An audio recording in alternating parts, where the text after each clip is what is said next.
Hello guys. तो आज की वीडियो में हम पढ़ेंगे कि भगत सिंह ने अपने छोटे भाई कुलतार के नाम अंतिम पत्र में क्या लिखा। और ये पत्र जो लिखा था वो सेंट्रल जेल लाहौर से लिखा था और इसकी जो तारीख थी वो 3 मार्च 1931 थी। तो गाइस, आगे बढ़ने से पहले मैं आपको बता दूं कि ये जो वीडियो है ये उन लोगों के लिए है जिनके पास समय का बिल्कुल बहुत ज़्यादा अभाव होता है, जिनके पास समय नहीं होता। तो और वो लोग जानने के इच्छुक होते हैं, बहुत ज़्यादा जिज्ञासा रखते हैं अपने मन में, अपने महापुरुषों के बारे में जानने के लिए, शहीदों के बारे में जानने के लिए कि हमारे देश में कितना शहीदों ने और महापुरुषों ने कितना स्ट्रगल किया आज़ादी दिलाने के लिए। तो वो जानने की बहुत ज़्यादा इच्छा रखते हैं। तो गाइस, ये पहल उन्हीं लोगों के लिए है क्योंकि मैं खुद इस चीज़ से काफ़ी रही हूँ कि समय के अभाव में मुझे बहुत काफ़ी समय से मैं जानने की कोशिश कर रही हूँ। तो ये चीज़ें, ये जो वीडियो है, इस तरीके की जो पहल है, ये उन्हीं के लिए है। तो अब हम पढ़ते हैं कि भगत सिंह ने अपने छोटे भाई कुलतार के नाम अंतिम पत्र में क्या लिखा। तो वो यहाँ पर लिखते हैं, एक पत्र में लिखते हैं अपने छोटे भाई के लिए कि अजीज कुलतार, आज तुम्हारी आंखों में आंसू देखकर बहुत दुख हुआ। आज तुम्हारी आंखों में बहुत दर्द था। तुम्हारे आंसू मुझसे सहन नहीं होते। बरखुरदार हिम्मत से शिक्षा प्राप्त करना और सेहत का ख्याल रखना, हौसला रखना, और क्या कहूँ। और यहाँ पर ये लिखते हैं उर्दू में कि उसे ये फिक्र है हरदम नया तर्ज जफा क्या है, हमें यह शौक है देखे सितम की इंतहा क्या है। दहर से क्यों खना रहे, चरख का क्यों गिला करें, सारा जहां अदू सही आओ मुकाबला करें। कोई दम का मेहमा हूँ ए अहले महफिल, चरागे शहर हूँ बुझा चाहता हूँ। हवा में रहेगी मेरे ख्याल की बिजली, मुझते खाक है फानी रहे रहे ना रहे। और आगे लिखते हैं कि अच्छा रुखसत खुश रहो अहले वतन, हम तो सफ़र करते हैं, हिम्मत से रहना, नमस्ते, तुम्हारा भाई भगत सिंह।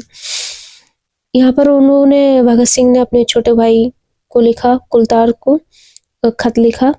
और यहाँ पर लिखते हैं, यहाँ पर जो अजीज है, अजीज कुलतार स्टार्टिंग में है। तो यहाँ पर अजीज का मतलब वो समझाते हैं। अजीज का मतलब होता है कि प्यारे या प्रिय भाई, या प्रिय से संबंधित होता है या प्यारे से संबंधित होता है। या फिर यहाँ बोल दो कि प्रिय कुलतार या अजीज कुलतार यहाँ पर लिखा है, इसका मतलब ये है।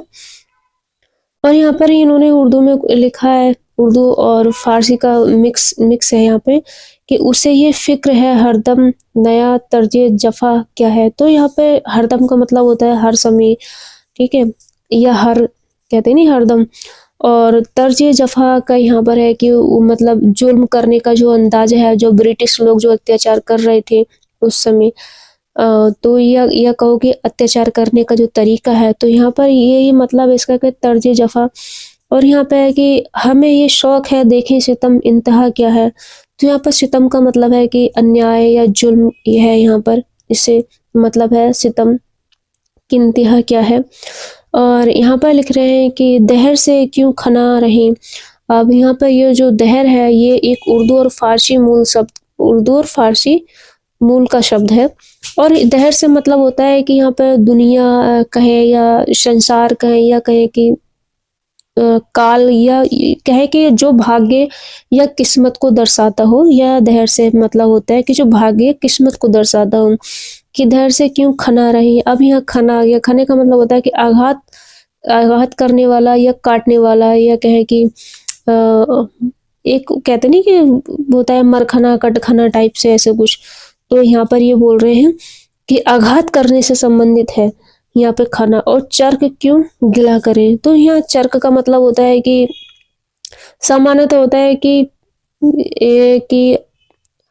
पहिया, ये कहते हैं समय का पहिया, इस तरीके से कोई ऐसा शब्द निकलता है, या ये इस्तेमाल किया जाता है। ऐसे बोलते हैं ना कि किसी भी घूमने वाली कोई गोल चीज के लिए या इस्तेमाल किया जाता है, इससे भी संबंधित निकलता है। ये कहें कि चक्कर, इस तरीके से बोलते हैं कि अरे समय का चक्र है, समय का पहिया है। तो इस तरीके से ऐसे यहाँ से शब्द निकलता है, मतलब निकलता है यहाँ पे चरक का। और यहाँ पर क्यों गिला करें। तो यहाँ गिला का मतलब होता है शिकायत या निंदा। अब यहाँ पता है सारा जहाँ अदू सही। अब यहाँ पर अदू शब्द आया तो अदू का मतलब होता है मूल रूप से अरबी भाषा का शब्द है जिसका मतलब होता है दुश्मन या बैरी या विरोधी या शत्रु होता है। और यहाँ पर अदू शही आओ मुकाबला करें, है ना। तो यहाँ अदू का मतलब मैंने बताया कि यह दुश्मन से संबंधित होता है। और यहाँ कोई दम का मेहरमा हूँ ए अहले महफिल, यहाँ दम का मतलब होता है कि जान या प्राण से संबंधित या। और यहाँ पे मेहमा का मतलब होता है एक फारसी मूल का शब्द है जिसका अर्थ होता है मेहमान। तो इसका यहाँ पे है कि कोई दम का मेहमा हूँ ए अहले महफिल, तो इसका मतलब होता है कि पूरी का कि ए महफिल के लोगों मैं बस कुछ ही पल का मेहमान हूँ, अर्थात मतलब मृत्यु निकट है। इसका ये मतलब होता है अहले महफिल। ये एक उर्दू और फारसी का वाक्यांश है, जैसे इंग्लिश में फ्रेजेस बोलते हैं, या ये महफिल में उपस्थित लोगों, इससे ये संबंधित है। अब यहाँ पर बोल रहे हैं कि चिरागे शहर हूँ बुझा चाहता हूँ। चिरागे शहर का मतलब होता है सुबह का दिया, अर्थात जैसे कि होता है कि सुबह होने पर जो उजाले के कारण दिया बुझा दिया जाता है। बुझा चाहता हूँ मतलब मेरा बुझना निश्चित है या बुझ जाना चाहता हूँ। तो इसका पूरे एक लाइन में अर्थ बताऊं तो यह है कि चिरागे शहर हूँ बुझा चाहता हूँ। तो इसका मतलब है कि मैं सुबह के दिए के समान हूँ जो अब बुझने वाला है, ऐसे क्योंकि फांसी लगने वाली थी भगत सिंह को, तो इसका यही मतलब है। अब यहाँ पर हवा में रहेगी मेरे ख्याल की बिजली, तो यहाँ ख्याल से मतलब है ये भी अरबी का मूल शब्द है, जैसे विचार कल्पना या। तो हमारे तो विचारों में ध्यान में रहेंगे हमेशा, इनके जो भगत सिंह हमेशा दिल में रहेंगे। हमारे देश के लिए उन्होंने इतना बड़ा बलिदान दिया।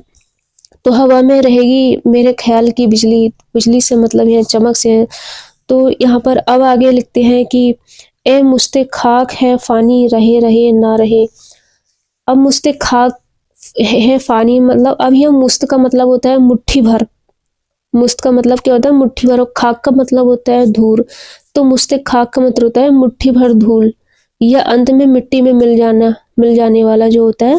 और फानी का मतलब होता है मिटने वाला। तो यहाँ पर अपने लिए सब कुछ लिख रहे हैं, अपने भाई के लिए यहाँ पर कि मुस्ते खाक है फानी रहे रहे ना रहे।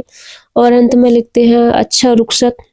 यहाँ पर रुखसत का मतलब होता है कि एक विदा होने वाला भाव जो होता है, या अलविदा कहना कि अच्छा रुखसत।